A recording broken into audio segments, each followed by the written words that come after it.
The morning after the massacre camp. Rick stares at the sunrise over Atlanta as he tries to reach Morgan.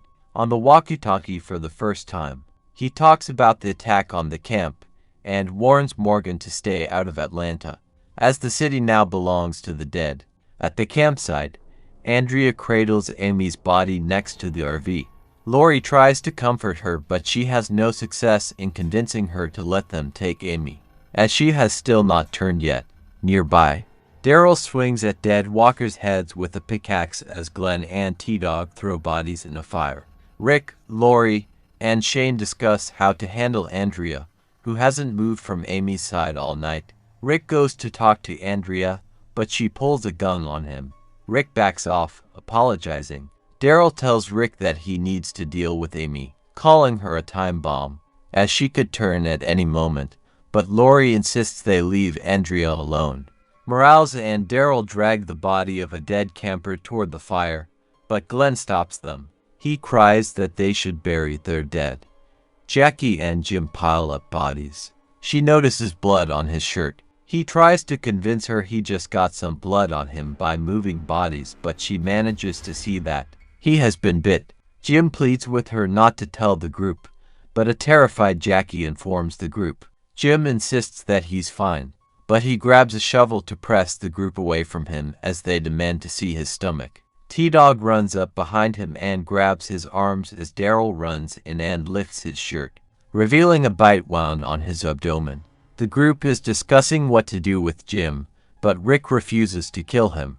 Rick thinks the Center for Disease Control, roughly 25 miles away inside Atlanta, might be able to help, and he suggests relocating there. Shane thinks the Army base Fort Benning, 100 miles in the opposite direction, is a safer bet. Both places would provide food and shelter if up and running.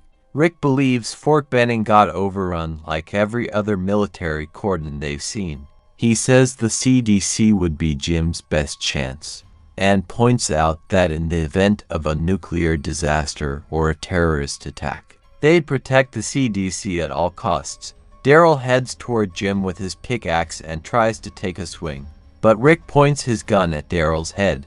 Shane steps between Daryl and Jim, agreeing with Rick, and Daryl throws down his pickaxe. Rick moves Jim inside the bedroom of the RV.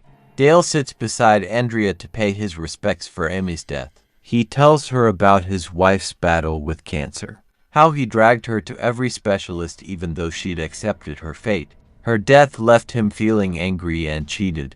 Andrea smiles and pulls out the mermaid necklace, wrapped in pink tissue paper. Today would have been Amy's birthday. She tells Dale how guilty she feels for having missed so many of Amy's birthdays. She places the necklace on Amy's neck. Nearby, Daryl continues to swing the pick into dead walkers' skulls. He raises the axe over Ed's head, but Carol stops him, insisting she's the one who should do it. Taking the axe from Daryl's hands, sobbing, she swings it down on Ed's skull repeatedly, taking out years of abuse in this final act to ensure he'd never reanimate. Daryl watches in silence, cringing. Amy eventually reanimates as a walker. Andrea, still holding her in her hands, apologizes to Amy. She then shoots Amy in the head, putting her down for good. Daryl believes they should burn all the bodies, but Lori insists that they need time to mourn and bury their dead. Jim is hallucinating inside the RV, his bite bleeding as he sees terrifying visions of the dead. The survivors stage a funeral, and Andrea resists Dale's attempts to help her drag Amy's body into one of the graves. In the RV, Rick tells a feverish Jim they're going to get him help as Jim starts to cough blood into a bucket. Jim is delirious and asks Rick to watch the boat. Rick begins to wonder if saving Jim will be possible as he promises to watch the boat while Jim nods gratefully. Outside, Shane asks Lori to convince Rick that the CDC is a bad decision, cautioning her about choosing her marriage over people's safety. Shane tries backtracking, and Lori abruptly announces that they should follow Rick's plan. Shane's reaction seems to confirm to Rick that something went on between his wife and best friend while he was gone. Rick, Shane, and Dale depart to sweep the forest for walkers. Alone, Shane tries to convince Rick to change his mind about the CDC, but Rick insists they should go to the CDC, as they're interrupted by a sound in the bush and draw their guns and separate to investigate. As they each scan with their guns raised, Shane's aim lands on Rick. He holds it there for just a few seconds, glaring, his breath heavy.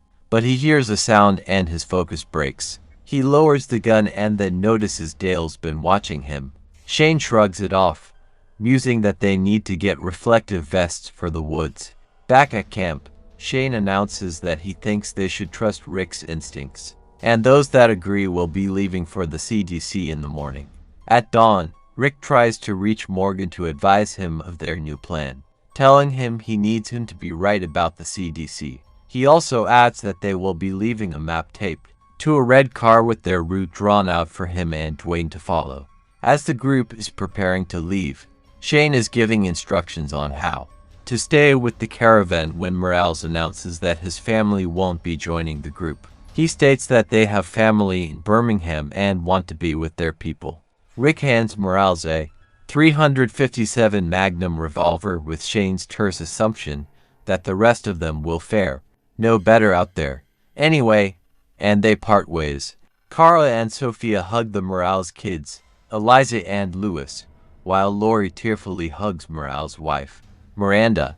Eliza gives her doll to Sophia and runs back to her family. The group leaves the campsite behind for good, Glenn with the map and Jim's fever worsening in the bedroom of the RV. On their way to the CDC, the RV's radiator hose bursts. While Shane and T-Dog drive ahead to find replacement parts, Rick checks on Jim, who is in agony. Jim knows he is not going to make it, and tells the group to leave him behind. Rick suggests he's delirious, but Jim insists his head is clear. Outside, Dale advocates respecting Jim's wishes. Lori agrees, and the group carries Jim to a nearby tree. Jackie gives him a soft kiss on the cheek. The group departs, tearfully leaving him behind. Elsewhere, a video monitor crackles to life. An unshaven man, Dr. Jenner, speaks into the camera. It's been 194 days since the outbreak began, and 63 days since it went global. In a biohazard suit and with classical music playing, Jenner passes through an airlock into a laboratory. He opens a tissue sample labeled TS-19 and begins an experiment. He takes a nap inside his safety suit while he waits for the sample to be ready for examination. Reaching for a beaker, he accidentally knocks a graduated cylinder of corrosive fluid on the tissue sample inside a Petri dish. An alarm sounds as a voice over a loudspeaker alerts Jenner to toxic quality air, and he runs to a decontamination chamber and disrobes. From the safety of the airlock, Jenner watches helplessly as the voice announces full decontamination in effect. As the lab and all of the remaining TS-19 samples are engulfed in flames, an automatic safety protocol. A despondent Jenner talks in the monitor. Sad that the test samples are gone, and he has no purpose, he decides to commit suicide.